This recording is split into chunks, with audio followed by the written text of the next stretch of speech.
Hi guys, ನಮಸ್ತೆ. Tech news episode 1018ಗೆ ಎಲ್ಲರಿಗೂ ಕೂಡ ಸ್ವಾಗತ. ಇವತ್ತಿನ ಟೆಕ್ ನ್ಯೂಸ್ ಸ್ಟಾರ್ಟ್ ಮಾಡೋದಕ್ಕಿಂತ ಮುಂಚೆ ಇದುವರೆಗೂ ನೀವೇನಾದರೂ ನಮ್ಮ ಚಾನಲ್ಗೆ ಸಬ್ಸ್ಕ್ರೈಬ್ ಮಾಡ್ಕೊಂಡಿಲ್ಲ ಅಂದ್ರೆ ಕೆಳಗಡೆ ಸಬ್ಸ್ಕ್ರೈಬ್ ಬಟನ್ ಇರುತ್ತೆ, ಸಬ್ಸ್ಕ್ರೈಬ್ ಮಾಡ್ಕೊಳ್ಳಿ. ಈ ವಿಡಿಯೋ ನಿಮಗೆ ಇಷ್ಟ ಆಯ್ತು ಅಂದ್ರೆ ಲೈಕ್ ಮಾಡೋದನ್ನ ಮಾತ್ರ ಮರಿಬೇಡಿ. ಇವತ್ತಿನ ಟೆಕ್ ನ್ಯೂಸ್ ಆದ್ರೆ ಸ್ಟಾರ್ಟ್ ಮಾಡೋಣಂತೆ. ಇವತ್ತಿನ ಟೆಕ್ ನ್ಯೂಸ್ ನೋಡ್ಕೊಂಡ್ರೆ ಮೊದಲನೇ ನ್ಯೂಸ್ ಬಂದ್ಬಿಟ್ಟು ನಮಗೆ ಆಪಲ್ ಕಂಪ್ನಿಗೆ ತುಂಬಾ ಒಳ್ಳೆ ಬುದ್ಧಿ ಬಂದಿದೆ ಅಂತಾನೆ ಹೇಳ್ಬೋದು. ರೀಸನ್ ಏನು ಅಂದ್ರೆ ರೀಸೆಂಟ್ ಆಗಿ ನ್ಯೂ ಇಯರ್ ಆಯ್ತಲ್ಲ, ಇವಾಗ ನ್ಯೂ ಇಯರ್ ಆಫರ್ ಆದ್ರೆ ರಿಲೀಸ್ ಮಾಡಿದ್ದಾರೆ ಆಪಲ್ ಟಿವಿ ಪ್ಲಸ್. ಈ ಒಂದು ಸಬ್ಸ್ಕ್ರಿಪ್ಷನ್ ನಿಮ್ಗೆಲ್ಲರಿಗೂ ಕೂಡ ಗೊತ್ತಿರೋದೆ, ನಿಮಗೊಂದು ಸ್ವಲ್ಪ ಕಾಸ್ಟ್ಲಿ ಇರುತ್ತೆ. ಹಾಗೆ ಬಂದ್ಬಿಟ್ಟು ಮೂವೀಸ್ ಕೂಡ ತುಂಬಾ ಚೆನ್ನಾಗಿರುತ್ತೆ. ಕಂಪ್ಲೀಟ್ ಆಗಿ ನಿಮಗೊಂದು ಸ್ವಲ್ಪ ಹಾಲಿವುಡ್ ಕಂಟೆಂಟ್ ತುಂಬಾ ಇರುತ್ತೆ ಅಂತಾನೆ ಹೇಳ್ಬೋದು. ಇವಾಗ ಜನವರಿ 3ನೇ ತಾರೀಕಿಂದ ಜನವರಿ 5ನೇ ತಾರೀಕುವರೆಗೂ ಎಲ್ಲ ಮೂವೀಸ್ ಕೂಡ ನೀವು ಫ್ರೀ ಆಗಿ ನೋಡಬಹುದು. ಜಸ್ಟ್ ನೀವು ಆಪಲ್ ಐಡಿ ಇಂದ ಲಾಗಿನ್ ಆಗಿದ್ದೀರಾ ಅಂದ್ರೆ ಸಾಕು, ಈ 3 ದಿನ ನೀವು ಫೇವರೇಟ್ ಮೂವೀಸ್ ನ ನೀವು ನೋಡಬಹುದು ಅಂತ ಹೇಳ್ಬಿಟ್ಟು ಆಪಲ್ ಕಂಪ್ನಿಯವರು ಹೇಳಿದ್ದಾರೆ. ಅದಾದ್ಮೇಲೆ ನಿಮಗೆ ಏನಾದ್ರೂ ಆ ಕಂಟೆಂಟ್ ಇಷ್ಟ ಆಯ್ತು ಅಂದ್ರೆ ಸಬ್ಸ್ಕ್ರಿಪ್ಷನ್ ತಗೊಂಡು ನೀವಾದ್ರೆ ನೋಡಬಹುದು. ಒಟ್ಟು ಇವಾಗ 3 ದಿನ ನಿಮಗೆ ಫ್ರೀ ಇರುತ್ತೆ. ನಿನ್ನೆ, ಇವತ್ತು, ನಾಳೆ ರಾತ್ರಿವರೆಗೂ ನಿಮಗೆ ಈ ಒಂದು ಕಂಟೆಂಟ್ ಫ್ರೀ ಆಗಿ ಸಿಗುತ್ತೆ. ಯಾರಾದ್ರೂ ಆಪಲ್ ಟಿವಿ ಪ್ಲಸ್ ಅಲ್ಲಿರೋ ಕಂಟೆಂಟ್ ನೋಡಬೇಕು ಅಂತ ಪ್ಲಾನ್ ಮಾಡ್ತಾ ಇದ್ರೆ ನಿಮಗೆ 3 ಡೇಸ್ ಫ್ರೀ ಇದೆ, ಆರಾಮಾಗಿ ಯೂಸ್ ಮಾಡ್ಕೊಳ್ಳಿ. ನೆಕ್ಸ್ಟ್ ನ್ಯೂಸ್ ನೋಡ್ಕೊಂಡ್ರೆ ನಮಗೆ ಮೊಟೊರೋಲಾ ಕಂಪ್ನಿಯವರು ಮೋಟೋ G05 ಈ ಒಂದು ಮೊಬೈಲ್ ನ ಜನವರಿ 7ನೇ ತಾರೀಕು ನಮ್ಮ ಇಂಡಿಯಾದಲ್ಲಿ ಲಾಂಚ್ ಮಾಡ್ತಿದ್ದಾರೆ. ನಿಮಗೆ ಎಂಟ್ರಿ ಲೆವೆಲ್ ಮೊಬೈಲ್, ಸ್ಪೆಸಿಫಿಕೇಶನ್ಸ್ ಚೆನ್ನಾಗಿರುತ್ತೆ, ಪ್ರೈಸ್ ಅಂತೂ ತುಂಬಾ ರೀಸನಬಲ್ ಅಂತಾನೆ ಹೇಳ್ಬೋದು. ಡಿಸೈನ್ ನೋಡೋದಕ್ಕೆ ನಿಮಗೆ ಈ ರೀತಿಯಾಗಿ ಇರುತ್ತೆ. ಹಿಂದೆಗಡೆ ನಿಮಗೆ ವೇಗಾನ್ ಲೆದರ್ ಫಿನಿಶಿಂಗ್ ಇಂದ ಆದ್ರೆ ಬರುತ್ತೆ.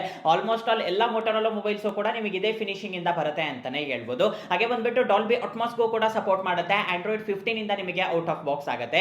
ಮೇನ್ ಕ್ಯಾಮೆರಾ 50 ಮೆಗಾ ಪಿಕ್ಸೆಲ್ ಇರುತ್ತೆ. ಈ ಒಂದು ಮೊಬೈಲ್ ಅಲ್ಲಿ ಮೀಡಿಯಾಟೆಕ್ ಹೆಲಿಯೋ G81 ಈ ಒಂದು ಪ್ರೊಸೆಸರ್ ಇರುತ್ತೆ ಅಂತ ಹೇಳ್ಬಿಟ್ಟು ಗೊತ್ತಾಗ್ತಿದೆ. ಇದು ಬಂದ್ಬಿಟ್ಟು ಎಂಟ್ರಿ ಲೆವೆಲ್ ಪ್ರೊಸೆಸರ್ ಅಂತಾನೆ ಹೇಳ್ಬೋದು. ನಿಮಗೆ ಕಮ್ಮಿ ಪ್ರೈಸ್ ಗೆ ಈ ಒಂದು ಮೊಬೈಲ್ ಸಿಗುತ್ತೆ. ಸೊ ನೋಡೋಣಂತೆ ಜನವರಿ 7ನೇ ತಾರೀಕು ನಮಗೆ ಕಂಪ್ಲೀಟ್ ಇನ್ಫಾರ್ಮೇಶನ್ ಸಿಗುತ್ತೆ. ನೆಕ್ಸ್ಟ್ ನ್ಯೂಸ್ ನೋಡ್ಕೊಂಡ್ರೆ ನಮಗೆ OnePlus ಇಂದ OnePlus 13 ಈ ಒಂದು ಮೊಬೈಲ್ಸ್ ನ ಈ ತಿಂಗಳಲ್ಲೇ ಲಾಂಚ್ ಮಾಡ್ತಿದ್ದಾರೆ.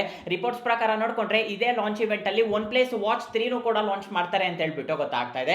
ವಾಚ್ 2 ಗೆ ಕಂಪೇರ್ ಮಾಡಿದ್ರೆ ವಾಚ್ 3 ಅಲ್ಲಿ ನಿಮಗೆ ತುಂಬಾ ಚೇಂಜಸ್ ಮಾಡ್ತಿದ್ದಾರೆ ಅಂತಾನೆ ಹೇಳ್ಬೋದು. ಡಿಸೈನ್ ವೈಸ್ ನಿಮಗೆ ಮಿನಿಮಲ್ ಚೇಂಜಸ್ ಇರುತ್ತೆ. ಈ ಸಲ ನಿಮಗೆ ECG ಸಪೋರ್ಟ್ ಕೂಡ ತರ್ತಿದ್ದಾರೆ. ಇದೊಂದು ಬಿಗ್ಗೆಸ್ಟ್ ಅಡ್ವಾಂಟೇಜ್ ಅಂತಾನೆ ಹೇಳ್ಬೋದು. ಯಾವಾಗಿಂದ ನಾನು ಅನ್ಕೊಂತ ಇದ್ದೆ OnePlus ವಾಚ್ ಅಲ್ಲಿ ECG ಸಪೋರ್ಟ್ ಕೊಟ್ರೆ ಚೆನ್ನಾಗಿರುತ್ತೆ ಅಂತೇಳಿ. ಈ ಸಲ ನಿಮಗೆ ವಾಚ್ 3 ಅಲ್ಲಿ ಈ ಒಂದು ಸಪೋರ್ಟ್ ಇರುತ್ತೆ. ಹಾಗೆ ಬಂದ್ಬಿಟ್ಟು ಸೈಡ್ ಅಲ್ಲಿ ನಿಮಗೆ ಕ್ರೌನ್ ಏನಿರುತ್ತಲ್ಲ, ಬಟನ್ ಏನಿರುತ್ತಲ್ಲ, ಅದನ್ನ ನೀವು ರೊಟೇಟ್ ಮಾಡೋದಕ್ಕಾದ್ರೆ ಹಾಕ್ತಿರ್ಲಿಲ್ಲ. ಇವಾಗ ನಿಮಗೆ ಫಂಕ್ಷನಲ್ ಆದ್ರೆ ಮಾಡಿದ್ದಾರೆ.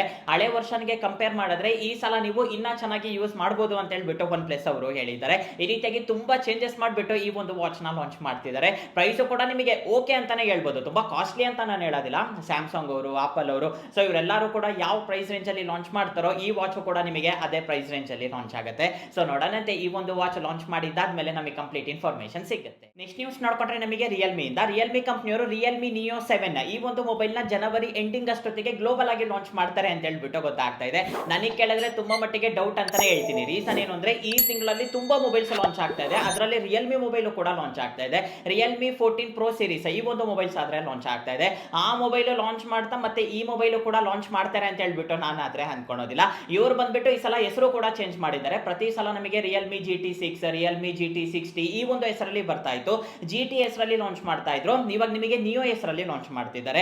ರೀಸನ್ ಏನು ಅಂದ್ರೆ IQ ಅವರು ಲಾಂಚ್ ಮಾಡ್ತಾರಲ್ಲ, IQ Neo 7, IQ Neo 8, IQ Neo 10 Pro ಆ ಒಂದು ಮೊಬೈಲ್ಸ್ ಗೆ ಕಾಂಪಿಟೇಷನ್ ಕೊಡೋದಕ್ಕೋಸ್ಕರ ಈ ಒಂದು ಸೀರೀಸ್ ಆದ್ರೆ ತಂದಿದ್ದಾರೆ. ಈ ಒಂದು ಲೈನ್ ಅಪ್ ಆದ್ರೆ ಸ್ಟಾರ್ಟ್ ಮಾಡಿದ್ದಾರೆ. ನನಗನ್ನಿಸ್ತಂಗೆ ಜನವರಿ ತಿಂಗಳಲ್ಲಿ ಲಾಂಚ್ ಆಗೋದಿಲ್ಲ. ಲಾಂಚ್ ಮಾಡಿದ್ರೆ ಫೆಬ್ರವರಿ ಇಲ್ಲಾಂದ್ರೆ ಮಾರ್ಚ್ ತಿಂಗಳಲ್ಲಿ ಈ ಒಂದು ಮೊಬೈಲ್ ನ ಲಾಂಚ್ ಮಾಡ್ತಾರೆ. ನೆಕ್ಸ್ಟ್ ನ್ಯೂಸ್ ನೋಡ್ಕೊಂಡ್ರೆ ನಮಗೆ ಹೈದರಾಬಾದ್ ಅಲ್ಲಿ ರೀಸೆಂಟ್ ಆಗಿ ಒಂದು ಇನ್ಸಿಡೆಂಟ್ ನಡೆದಿದೆ. ಈ ಇನ್ಸಿಡೆಂಟ್ ನೀವೆಲ್ಲರೂ ಕೂಡ ಕೇಳಬೇಕು, ನೀವು ಬೇರೆಯವರಿಗೆ ಎಜುಕೇಟ್ ಮಾಡಬೇಕು. ಈ ಇನ್ಸಿಡೆಂಟ್ ಕಂಪ್ಲೀಟ್ ಆಗಿ ಕೇಳಿದಾದ್ಮೇಲೆ ನಿಮ್ಮ ಮನೆಯವ್ರಿಗೂ ಕೂಡ ಇದ್ರ ಬಗ್ಗೆ ಎಕ್ಸ್ಪ್ಲೇನ್ ಮಾಡಿ. ಹಾಗೆ ಬಂದ್ಬಿಟ್ಟು ನಿಮ್ಮ ಫ್ರೆಂಡ್ಸ್ ಅಂಡ್ ಫ್ಯಾಮಿಲಿ ಮೆಂಬರ್ಸ್ಗೂ ಕೂಡ ತಿಳಿಸಿ. ರೀಸೆಂಟ್ ಆಗಿ ಹೈದರಾಬಾದ್ ಅಪೋಲೋ ಹಾಸ್ಪಿಟಲ್ ಅಲ್ಲಿ ಒಬ್ರು ಡಾಕ್ಟರ್ ಇದ್ದಾರೆ, ಸುಧೀರ್ ಕುಮಾರ್ ಅಂತೇಳಿ. ಇವ್ರು ಬಂದ್ಬಿಟ್ಟು ಲಿಂಕ್ಡ್ ಇನ್ ಅಲ್ಲಿ ಒಂದು ಇನ್ಸಿಡೆಂಟ್ ಬಗ್ಗೆ ಎಕ್ಸ್ಪ್ಲೇನ್ ಮಾಡಿದ್ದಾರೆ. ಇನ್ಸಿಡೆಂಟ್ ನ ಶೇರ್ ಮಾಡ್ಕೊಂಡಿದ್ದಾರೆ. ಅವ್ರ ಹತ್ರ ಒಬ್ರು ಪೇಷಂಟ್ ಆದ್ರೆ ಬಂದಿದ್ದಾರೆ. ಅವ್ರ ವಯಸ್ಸು ಬಂದ್ಬಿಟ್ಟು 40 ವರ್ಷ. ಈ ಲೇಡಿ ಬಂದ್ಬಿಟ್ಟು ಫಸ್ಟ್ ಇನ್ನೊಂದು ಹಾಸ್ಪಿಟಲ್ ಆದ್ರೆ ಹೋಗಿದ್ದಾರೆ. ಅಲ್ಲಿರೋ ಡಾಕ್ಟರ್ ಏನ್ ಹೇಳಿದ್ದಾರೆ ಅಂದ್ರೆ ಪ್ರತಿದಿನ ನೀವು 4 ಲೀಟರ್ ನೀರು ಕುಡೀರಿ ಅಂತ ಹೇಳ್ಬಿಟ್ಟು ಹೇಳಿದ್ದಾರೆ. ಅದೇ ಸೈನ್ಸ್, ನೀವು ಯಾರಿಗೆ ಕೇಳಿದ್ರು ಕೂಡ ಮಿನಿಮಮ್ 4 ಲೀಟರ್ ನೀರು ಕುಡೀರಿ ಅಂತ ಹೇಳ್ಬಿಟ್ಟು ಹೇಳ್ತಾರೆ. ನಾನು ರೀಸೆಂಟ್ ಆಗಿ ಒಂದು ಹಳೆ ಟೆಕ್ ನ್ಯೂಸ್ ಅಲ್ಲೂ ಕೂಡ ಹೇಳಿದ್ದೆ. ನನಗನ್ನಿಸ್ತಂಗೆ ಫ್ಲೋರಿಡಾ ಯೂನಿವರ್ಸಿಟಿ ಅವರು ರಿಸರ್ಚ್ ಮಾಡಿದ್ರು, ಒಟ್ಟು ಯಾವುದೋ ಒಂದು ಯೂನಿವರ್ಸಿಟಿ ಅವರು ರಿಸರ್ಚ್ ಮಾಡಿದ್ರು. ಅವರು ರಿಸರ್ಚ್ ಮಾಡಿದಾಗ ಗೊತ್ತಾಗಿರೋದೇನು ಅಂದ್ರೆ ಪ್ರತಿದಿನ 4 ಲೀಟರ್ ನೀರು ಕುಡಿಬೇಕು ಅನ್ನೋದೇನಿಲ್ಲ, ನಿಮಗೆ ಎಷ್ಟು ಬೇಕೋ ಅಷ್ಟು ನೀರು ಕುಡೀರಿ ಅಂತ ಹೇಳ್ಬಿಟ್ಟು ಆ ಒಂದು ರಿಸರ್ಚ್ ಅಲ್ಲ ಆದ್ರೆ ಗೊತ್ತಾಗಿತ್ತು. ಇಲ್ಲಿನೂ ಕೂಡ ಅದೇ ಇನ್ಸಿಡೆಂಟ್ ನಡೆದಿದೆ. ಯಾರೋ ಒಬ್ರು ಡಾಕ್ಟರ್ ಹೇಳಿದ್ದಾರೆ ಪ್ರತಿದಿನ ನೀವು 4 ಲೀಟರ್ ನೀರು ಕುಡೀರಿ ಅಂತೇಳಿ. ಈ ಲೇಡಿ ಯಾವ ರೀತಿ ಅರ್ಥ ಮಾಡ್ಕೊಂಡಿದ್ದಾಳೆ ಅಂದ್ರೆ ಬೆಳಿಗ್ಗೆ 4 ಲೀಟರ್ ಕುಡಿಬೇಕು, ಮಧ್ಯಾಹ್ನ 4 ಲೀಟರ್ ಕುಡಿಬೇಕು, ರಾತ್ರಿ 4 ಲೀಟರ್ ಕುಡಿಬೇಕು. ಸೊ ಈ ರೀತಿಯಾಗಿ ಅರ್ಥ ಮಾಡ್ಕೊಂಡಿದ್ದಾಳೆ. ಬೆಳಿಗ್ಗೆ ಎದ್ದ ತಕ್ಷಣ ಬರೀ ಹೊಟ್ಟೆಗೆ ಕಂಟಿನ್ಯೂಸ್ ಆಗಿ 4 ಲೀಟರ್ ನೀರು ಕುಡಿದಿದ್ದಾಳೆ. ಕುಡಿದ ತಕ್ಷಣ ಇವಳಿಗೆ ತಲೆನೋವು ಬರೋದಕ್ಕೆ ಸ್ಟಾರ್ಟ್ ಆಗಿದೆ. ಹಾಗೆ ಬಂದ್ಬಿಟ್ಟು ಬಾಡಿಯಲ್ಲಿ ನಮಗೆ ಬ್ಲಡ್ ಏನಿರುತ್ತಲ್ಲ ಅದರಲ್ಲಿ ಸೋಡಿಯಂ ಕಂಟೆಂಟ್ ಅನ್ನೋದು ತುಂಬಾ ಮಟ್ಟಿಗೆ ಕಮ್ಮಿ ಆಗಿದೆ. ಈ ರೀತಿಯಾಗಿ ತುಂಬಾ ಪ್ರಾಬ್ಲಮ್ಸ್ ಆದ್ರೆ ಫೇಸ್ ಮಾಡಿದ್ದಾಳೆ. ಕೊನೆಗೆ ತಲೆ ಸುತ್ತು ಕೆಳಗಾದ್ರೆ ಬಿದ್ದಿದ್ದಾಳೆ. ಆಮೇಲೆ ಅವ್ರ ಫ್ಯಾಮಿಲಿ ಮೆಂಬರ್ಸ್ ನೋಡ್ಬಿಟ್ಟು ಹಾಸ್ಪಿಟಲ್ ಅಲ್ಲ ಆದ್ರೆ ಅಡ್ಮಿಟ್ ಮಾಡಿದ್ದಾರೆ. ಅವರು ಎಕ್ಸಾಮಿನ್ ಮಾಡಿದ್ದಾದ್ಮೇಲೆ ಹೇಳಿದ್ದಾರೆ ಒಂದೇ ಸಲ 4 ಲೀಟರ್ ನೀರು ಕುಡಿದಿರೋದ್ರಿಂದ ಈ ರೀತಿಯಾಗಿ ಆಗಿದೆ ಅಂತ ಹೇಳ್ಬಿಟ್ಟು ಹೇಳಿದ್ದಾರೆ. ಯಾವುದೇ ಕಾರಣಕ್ಕೂ ಕೂಡ ಓವರ್ ಆಗಿ ನೀರು ಕುಡಿಯೋದಕ್ಕಾದ್ರೆ ಹೋಗ್ಬೇಡಿ, ಅದು ತುಂಬಾ ಡೇಂಜರ್ ಅಂತಾನೆ ಹೇಳ್ಬೋದು. ಓವರ್ ಹೈಡ್ರೇಷನ್ ಆದ್ರೆ ಆಗ್ಬಿಡುತ್ತೆ. ಇವಾಗ ನೀವು ಸ್ಕ್ರೀನ್ ಮೇಲೆ ನೋಡ್ತಾ ಇದ್ದೀರಲ್ಲ, ಒಂದ್ಸಲ ಪಾಸ್ ಮಾಡ್ಬಿಟ್ಟು ನೋಡಿ, ತುಂಬಾ ನೀರು ಕುಡಿದ್ರೆ ಏನೇನೆಲ್ಲ ಪ್ರಾಬ್ಲಮ್ಸ್ ಸ್ಟಾರ್ಟ್ ಆಗುತ್ತೆ ಅಂತೇಳಿ. ಅದು ನಮಗೆ ಗೊತ್ತಾಗೋದಿಲ್ಲ, ಇಂಟರ್ನಲ್ಲಿ ತುಂಬಾನೇ ಆಗ್ತಾ ಇರುತ್ತೆ. ತುಂಬಾ ನೀರು ಕುಡಿಯೋದು ಕೂಡ ಡೇಂಜರ್ ಅಂತಾನೆ ಹೇಳ್ಬೋದು. ನಿಮಗೆ ಯಾವಾಗೆಲ್ಲ ಬಾಯಾರಿಕೆ ಆಗುತ್ತೋ ಅವಾಗ ಕುಡೀರಿ. ಪ್ರತಿದಿನ 4 ಲೀಟರ್ ಕುಡಿಬಾರ್ದ ಬ್ರೋ ಅಂದ್ರೆ 4 ಲೀಟರ್ ಕುಡಿಬೇಕು, ಇಲ್ಲ ಅಂತಲ್ಲ. ಅದನ್ನು ಕೂಡ ನೀವು ಶೆಡ್ಯೂಲ್ ಮಾಡ್ಕೋಬೇಕು. ಯಾವ್ಯಾವ ಟೈಮಲ್ಲಿ ಎಷ್ಟೆಷ್ಟು ನೀರು ಕುಡಿಬೇಕು, ಯಾವಾಗ 250 ml ತಗೋಬೇಕು, ಯಾವಾಗ 500 ml ತಗೋಬೇಕು. ಸೊ ಈ ರೀತಿಯಾಗಿ ನೀವು ಶೆಡ್ಯೂಲ್ ಮಾಡ್ಕೊಂಡಿದ್ದೀರಾ ಅಂದ್ರೆ ಈಸಿಯಾಗಿ ನೀವು ದಿನಕ್ಕೆ 4 ಲೀಟರ್ ನೀರು ಆದ್ರೆ ಕುಡಿಬಹುದು. ಆದ್ರೆ ನೀವು ಶೆಡ್ಯೂಲ್ ಮಾಡ್ಕೊಂಡಿಲ್ದಂಗೆ ನಿಮಗೆ ಯಾವಾಗ ಕುಡಿಬೇಕು ಅನ್ಸುತ್ತೋ ಅವಾಗ 1 ಲೀಟರ್ 2 ಲೀಟರ್ ನೀರು ಕುಡಿದಿದ್ದೀರಾ ಅಂದ್ರೆ ಅದು ತುಂಬಾ ಡೇಂಜರ್ ಅಂತಾನೆ ಹೇಳ್ಬೋದು. ಡಾಕ್ಟರ್ ಕೂಡ ಹೇಳಿದ್ದಾರೆ, ಈ ಲೇಡಿನ ಏನಾದ್ರೂ ಇನ್ನೊಂದು ಸ್ವಲ್ಪ ಲೇಟ್ ಮಾಡಿದ್ರು ಕೂಡ ಸತ್ತೋಗ್ತಿದ್ರು ಅಂತ ಹೇಳ್ಬಿಟ್ಟು ಈ ಡಾಕ್ಟರ್ ಆದ್ರೆ ಹೇಳಿದ್ದಾರೆ. ಆದಷ್ಟು ಒಂದ್ ಸ್ವಲ್ಪ ಹುಷಾರಾಗಿ. ನ್ಯೂಸ್ ನೋಡ್ಕೊಂಡ್ರೆ ನಮಗೆ ಟೆಸ್ಲಾ ಕಾರ್ಸ್ ಬಗ್ಗೆ ನಾನು ಸಪರೇಟ್ ಆಗಿ ಹೇಳ್ಬೇಕಾಗಿಲ್ಲ, ನಿಮ್ಗೆಲ್ಲರಿಗೂ ಕೂಡ ಗೊತ್ತಿರೋದೆ. ನಿಮ್ಮಲ್ಲೂ ಕೂಡ ಟೆಸ್ಲಾ ಫ್ಯಾನ್ಸ್ ತುಂಬಾ ಜನ ಇರ್ತೀರಾ ಅಂತಾನೆ ಹೇಳ್ಬೋದು. ರೀಸನ್ ಏನಂದ್ರೆ ಟೆಸ್ಲಾ ಕಾರ್ಸ್ ಅಷ್ಟು ಚೆನ್ನಾಗಿರುತ್ತೆ. First time Tesla cyber truck blast ಆಗಿದೆ. ಇವಾಗ ನೀವು ಸ್ಕ್ರೀನ್ ಮೇಲೆ ನೋಡ್ತಾ ಇದ್ದೀರಲ್ಲ, ಈ ಒಂದು ಇನ್ಸಿಡೆಂಟ್ US ಲಾಸ್ ವೇಗಸ್ ಅಲ್ಲಿ ನಮಗೆ ಟ್ರಂಪ್ ಇಂಟರ್ನ್ಯಾಷನಲ್ ಹೋಟೆಲ್ ಏನಿರುತ್ತಲ್ಲ ಅಲ್ಲಿ ಈ ಒಂದು ಇನ್ಸಿಡೆಂಟ್ ನಡೆದಿದೆ ಅಂತಾನೆ ಹೇಳ್ಬೋದು. ಆ ರೆಕಾರ್ಡೆಡ್ ವಿಡಿಯೋದಲ್ಲಿ ನೋಡಿದ್ರೆ ಬ್ಲಾಸ್ಟ್ ಆಗಿರೋದು ಕೂಡ ಇವಾಗ ಪಟಾಕಿ ಹೊಡೆದಾಗ ನಮಗೆ ಫೈರ್ ಯಾವ ರೀತಿ ಬರುತ್ತೋ ಆ ರೀತಿಯಾಗಿ ಬಂದಿದೆ ಅಂತಾನೆ ಹೇಳ್ಬೋದು. ಇವಾಗ ಎಲೋನ್ ಮಸ್ಕ್ ಅವರು ಕೂಡ ರಿಯಾಕ್ಟ್ ಆಗಿದ್ದಾರೆ. ಎಲೋನ್ ಮಸ್ಕ್ ಅವರು ಏನ್ ಹೇಳ್ತಿದ್ದಾರೆ ಅಂದ್ರೆ, ಕಾರಲ್ಲಿರೋ ಬ್ಯಾಟ್ರಿ ಬ್ಲಾಸ್ಟ್ ಆಯ್ತು ಅಂದ್ರೆ ಈ ರೀತಿಯಾಗೆಲ್ಲ ನಿಮಗೆ ಫ್ಲವರ್ ಪಾಟ್ ತರ ಎಲ್ಲ ಬರೋದಿಲ್ಲ, ಅದು ತುಂಬಾ ಮ್ಯಾಸಿವ್ ಆಗಿರುತ್ತೆ. ಹಾಗೆ ಬಂದ್ಬಿಟ್ಟು ಕಾರು ಕೂಡ ಕಂಪ್ಲೀಟ್ ಆಗಿ ಮೆಲ್ಟ್ ಆಗುತ್ತೆ. ಆದ್ರೆ ಇಲ್ಲಿ ನೋಡಿದ್ರೆ ಸುಟ್ಟೋಗಿದ್ದಾದ್ಮೇಲೂ ಕೂಡ ಕಾರ್ ಅನ್ನೋದು ತುಂಬಾನೇ ಸಾಲಿಡ್ ಆಗಿದೆ. ಇದರಲ್ಲಿರೋ ಬ್ಯಾಟ್ರಿ ಬ್ಲಾಸ್ಟ್ ಆಗಿಲ್ಲ.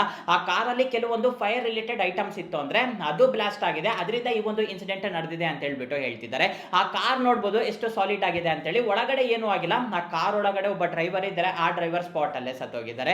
ಈ ಇನ್ಸಿಡೆಂಟ್ ಇವಾಗ ತುಂಬಾ ವೈರಲ್ ಆಗಿದೆ ಅಂತಾನೆ ಹೇಳ್ಬೋದು. ತುಂಬಾ ಜನ ಏನ್ ಅನ್ಕೊಂಡಿದ್ದಾರೆ ಅಂದ್ರೆ ಕಾರಲ್ಲಿರೋ ಬ್ಯಾಟ್ರಿ ಬ್ಲಾಸ್ಟ್ ಆಗಿದೆ ಅಂತ ಹೇಳ್ಬಿಟ್ಟು ಅನ್ಕೊಂಡಿದ್ದಾರೆ. ಕಾರಲ್ಲಿರೋ ಬ್ಯಾಟ್ರಿ ಬ್ಲಾಸ್ಟ್ ಆಯ್ತು ಅಂದ್ರೆ ಈ ರೀತಿಯಾಗಿರೋದಿಲ್ಲ, ತುಂಬಾ ಮ್ಯಾಸಿವ್ ಆಗಿರುತ್ತೆ. ಯಾರೋ ಇದನ್ನ ಪ್ರೀ ಪ್ಲಾನ್ ಮಾಡಿ ಈ ರೀತಿಯಾಗಿ ಮಾಡಿದ್ದಾರೆ ಅಂತ ಹೇಳ್ಬಿಟ್ಟು ಇವರಾದ್ರೆ ಹೇಳ್ತಿದ್ದಾರೆ. ಏನಕ್ಕೆ ಈ ಒಂದು ಡೌಟ್ ಅರೈಸ್ ಆಗಿದೆ ಅಂದ್ರೆ, ರೀಸೆಂಟ್ ಆಗಿ ಟ್ರಂಪ್ ಅವರು ಎಲೆಕ್ಷನ್ ಅಲ್ಲಿ ಗೆದ್ರು, ಅದು ನಿಮ್ಗೆಲ್ಲರಿಗೂ ಕೂಡ ಗೊತ್ತಿರೋದೆ. ಮ್ಯಾಸಿವ್ ಆಗಿ ಸಪೋರ್ಟ್ ಮಾಡಿರೋದು ಎಲೋನ್ ಮಸ್ಕ್ ಅವರು ತುಂಬಾ ಸಪೋರ್ಟ್ ಮಾಡಿದ್ರು ಅಂತಾನೆ ಹೇಳ್ಬೋದು. ಟ್ರಂಪ್ ಅವ್ರದೇ ಹೋಟೆಲ್ ಅದು, ಆ ಹೋಟೆಲ್ ಮುಂದೆಗಡೆನೆ ಈ ಒಂದು ಕಾರ್ ಬ್ಲಾಸ್ಟ್ ಆಗಿದೆ.